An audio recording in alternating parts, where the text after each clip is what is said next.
I apologize for the noise, but it's getting so hot out here. The fan kicked on the storage container here. When my customer contacted me, it was literally about 2-3 o'clock in the afternoon. They asked me to come over his house like at after 5:30. So I didn't know. I thought maybe he just wanted to go over some things and ask me something. He had some posters he had made for his business, and he asked if I could make some type of a display thing to put it on. Okay, I'll figure something out. I've never done anything before. I didn't even think about going on YouTube and looking up something like this because I didn't know what to call it.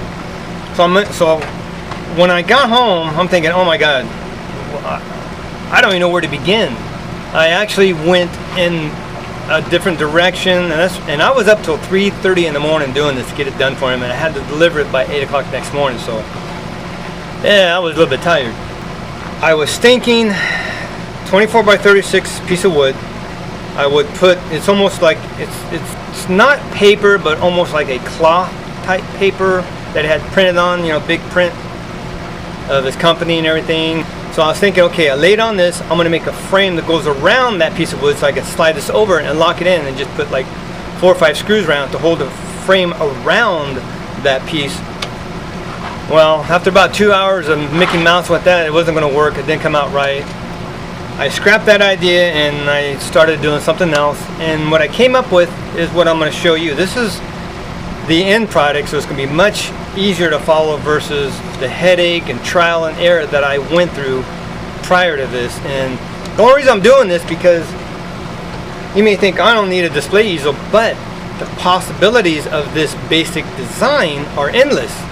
You can make a decorative frame around it and use whiteboard, and kids can use it to draw or write on, or you can use that whiteboard in different colors and make your own display for a little restaurant, for a little cafe, for anything.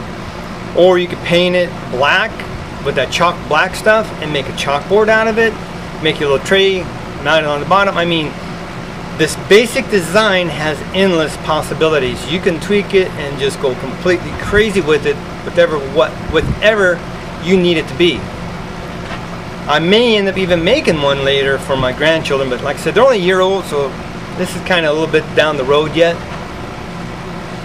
So come along with me. I'm going to show you my initials, go through the cutout, what I did completely all the way through, and the end product.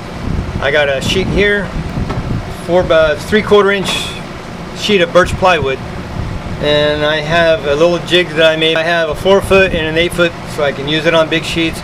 You can go out and spend a couple $100s on one of them really fancy track saws, but dude, for scrap wood laying around, this is what I made, and I'm gonna go show you before I do the cut, and I'm gonna explain a few things to you. This is the jig that I quickly made up. This is a 3/8 piece of plywood, and I have a 3/4 piece of scrap that I put on. Basically, put this on there. As you see, I glued and nailed the bottom, so it's pretty solid, secure. Once it was dried, I ran my saw here, which cut this edge, so now I know exactly the width of my saw that I'm going to use on this.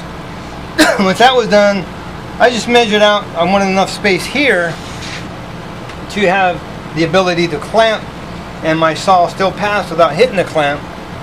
Put this on my table saw and just rid it, and just cut this edge so it's nice and straight, just because I wanted to look nice and wanted it all even.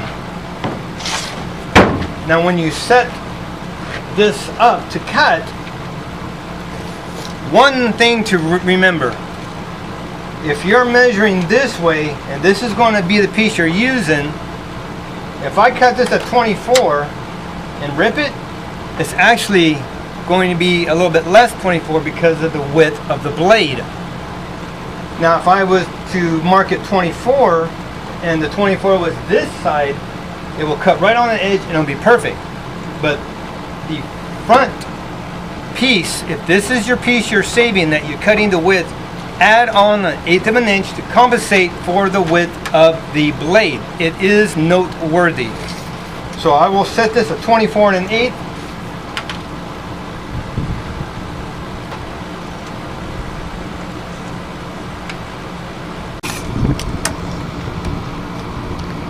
24 1/8, right on the nose, exactly where I want it.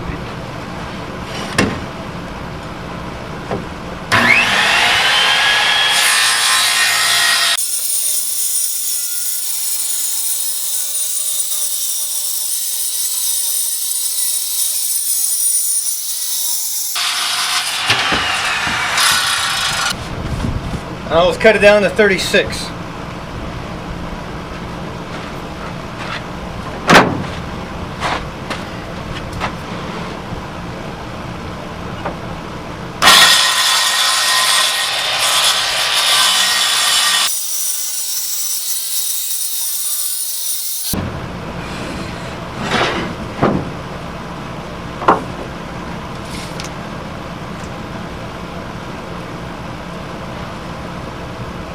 .24, maybe a 32nd.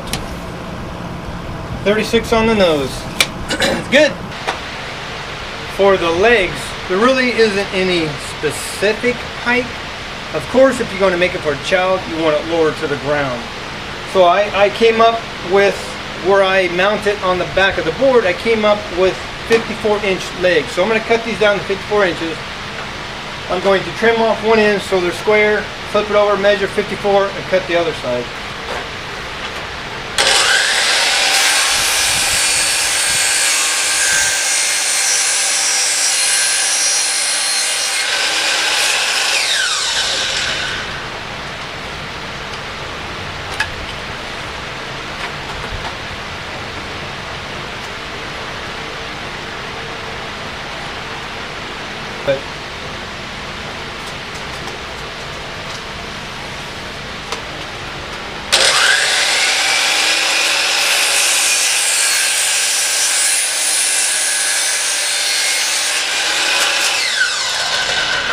But I found a socket that was about the same width as my wood.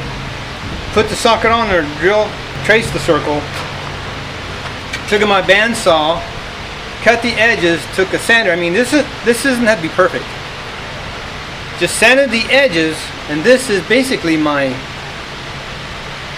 foot, and it is up here where this stationary stand and this one will pivot, and it won't have the edge hitting it, blocking it from pivoting. So this, one of them will be like this. This one, which would be stationary, will just have this edge rounded just to match this. This is going to be solid. I have a hole, I drill through to these. I still have my jig on my drill press set up, 1/4-inch drill. I set that in there, drill the hole, then I router the edge on it. And what I do with this, instead of going through double-sided tape, I use my pinner. I got 1.5 pins. I shoot one here and one here just to hold that on there. Put that on the router table, router the edge off, pull it off, pull that out as you see, and pin it to the next one. That way it's actually quicker for me than having to worry about two-sided tape. So I could just go all the way up down here and pin this, no matter where, just to hold it there to router the edge on my legs. So this is my stencil. Now my jig, I just have it set up. I slide this in right there and I drill it. In case this is off anyway, and I may flip it by accident when I put it together and it's off, to keep these lined up, I have a mark on the inside of both of these, so I keep that mark together. They will both go in the same way. This ensures that I have the hole centered the same on both pieces.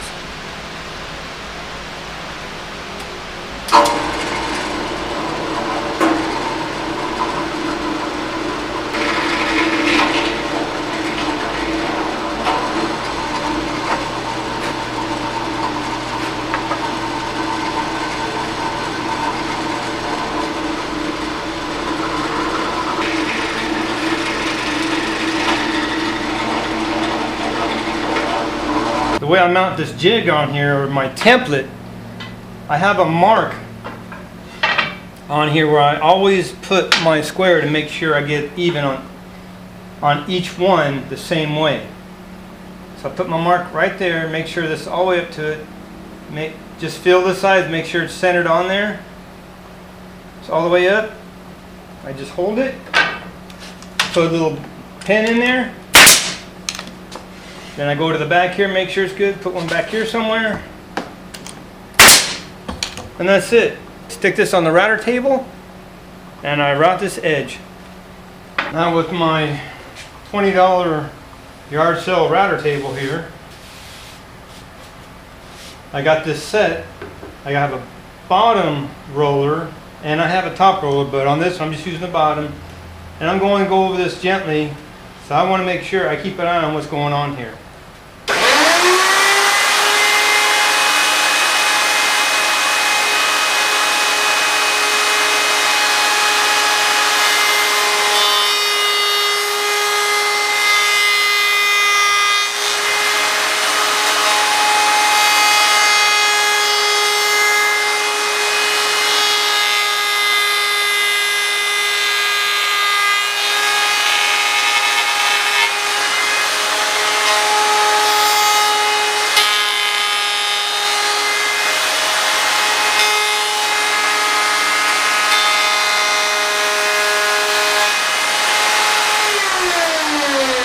All there is to it.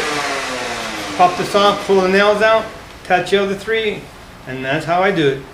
They all will have the same profile except for two, the outer side that are stationary, that do not swivel, will have a flat edge here and just one side rounded. This will give you just a rough look of how I did this.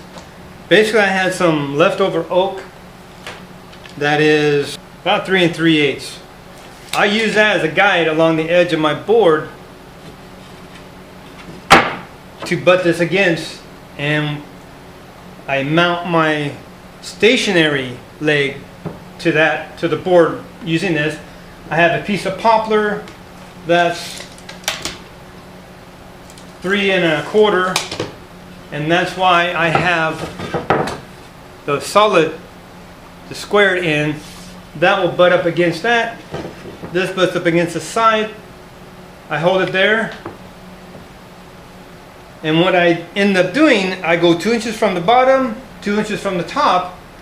And even though this isn't tall stock, I didn't want screws into the front, nails. I wanted something a little more solid, secure. I actually used my Craig pocket hole jig. It didn't look that bad, even though you can see the holes on the side here because it's not tall stock.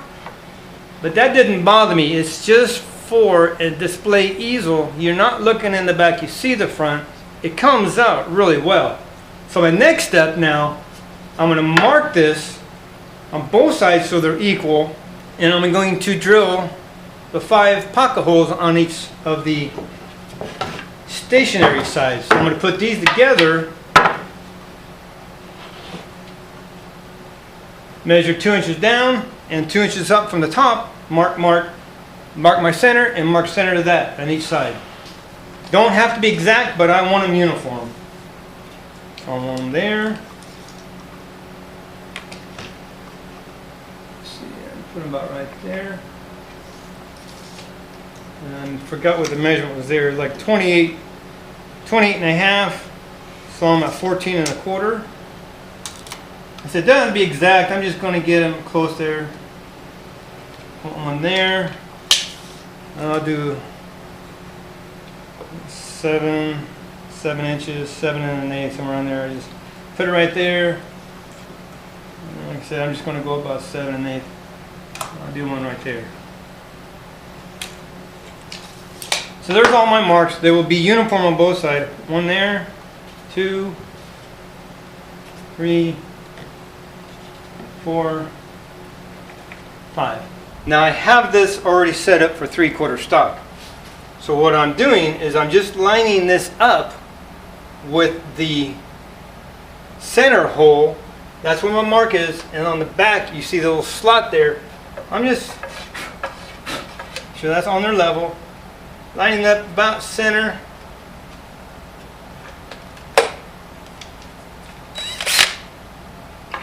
and then I drill.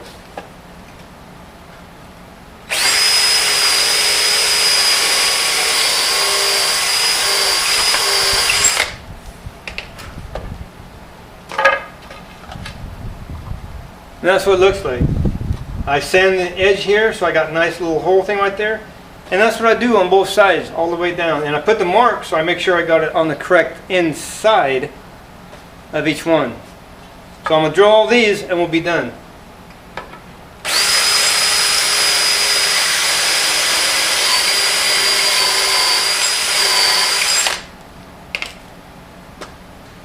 With my guides set up, I'm going to glue the bottom, set it on here, put the clamp on here, make sure it stays close to this, put my screws in, switch this to the other side, set it up, and do the same.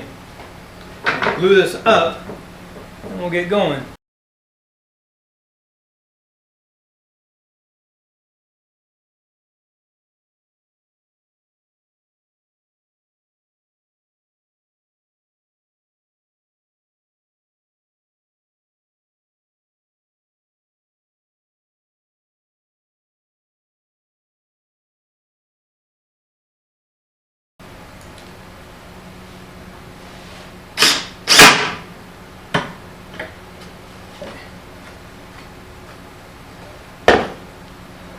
That takes care of that. Flip this over and do the other side. When putting the screws in the pocket holes here, there's just a little bit of an edge here. So what I do to compensate that, when I put this in, I put 2 spacers on here. Put this on. So I'm going to put 2 down here. And that's how it ends up. And you see, you get a little bit of a gap all the way down here, just enough so that this inner pivoting leg will pass the little ridge that's on this without rubbing on this all the time. So I'm going to put both of these together. Then I'm going to measure this, and I'm going to cut 3 legs, and I'll put one about here, 1 7 inches from the bottom, and then in the middle. And that's just how I do it. And that keeps this pretty straight, so there's no chance of this hitting this little ridge right here from the screw.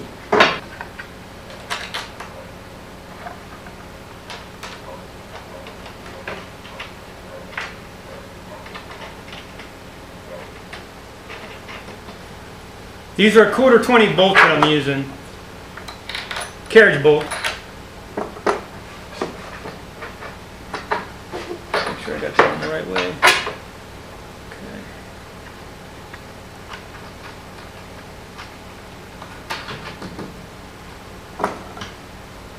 Okay. Make sure I put this on the right way. Didn't put the.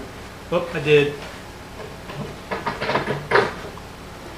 That mark goes in inside. There we go. Got to keep the marks on the inside, make sure they're going together.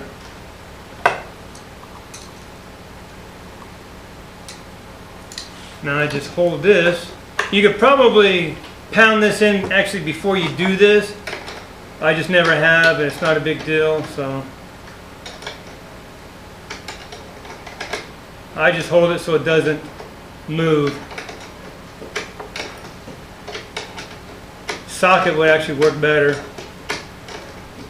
But basic tools, everybody's got a wrench and pliers, so that's what I try to do it. So you know, take a little patience, you can do about anything. There's some people out there who have amazing talents. I wish I could have a percent of their ability to create. I'm not that good, unfortunately. I don't have that, but my I don't know if it even called talent. My ability rests elsewhere, so it's okay. And I feel this as it's going in, and when it gets about where I want it, I stop. That's good right there. See? Moves perfect. Okay.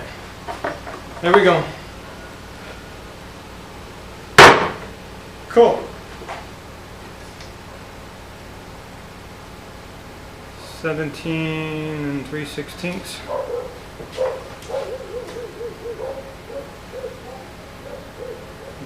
So let's even all the way down. So it's even all the way down.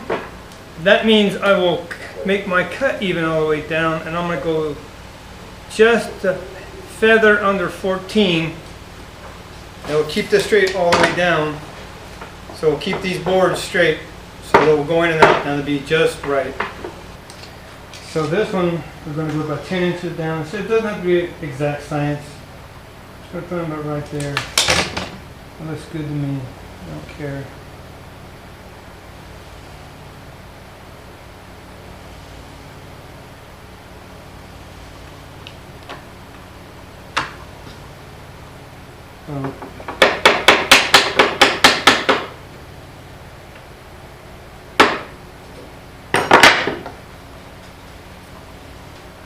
Quick two little nails in there. Oops. That one shot up a little bit, didn't it?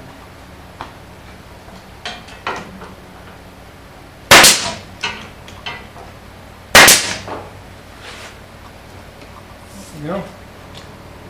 With all three supports on the back, now all I did was cut one about 1/8 of an inch wider to make the legs kind of bow out, making sure that they won't rub on the inside here. Clamp them down, glued them, clamp them. I don't have pocket holes on this one. It's strictly glued with 3 nails on each side. Then I put an eye hook on the top and bottom. I have a certain length of chain I put in. That way when the chain folds, or when this easel folds, the chain will drop between these two. They will not hit, and it'll keep it from dragging.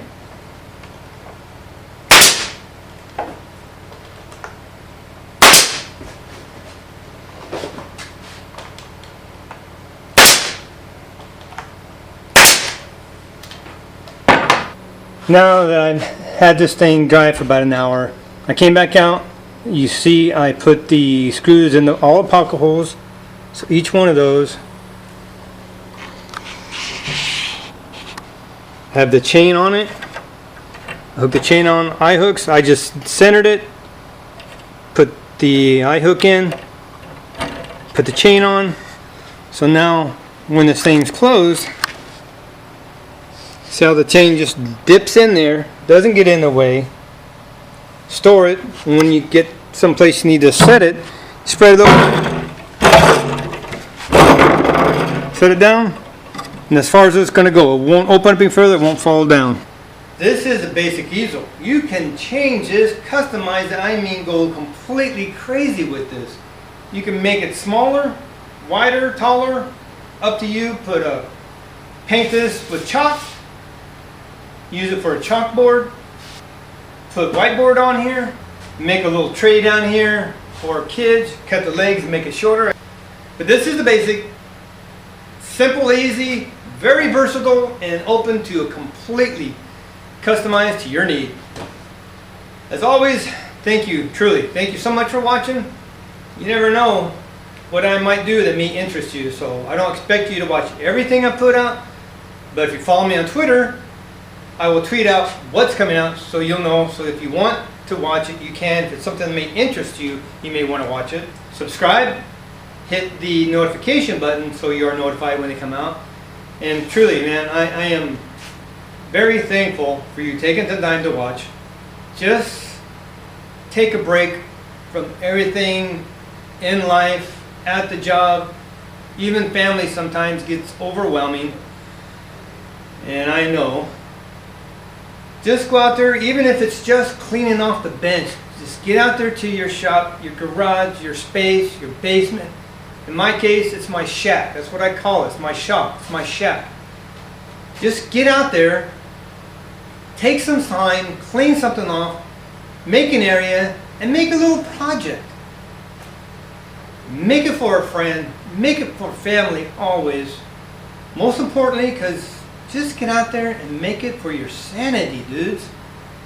Men and women, it don't matter. We all stress about life. I think that's it. Be blessed. Thank you so much, and we'll see you next video. I got a lot of stuff coming out. I've been painting and everything else. It's been a very busy day, but my customer, he pays pretty good, so I treat him well because he gives me a lot of work. I actually like this.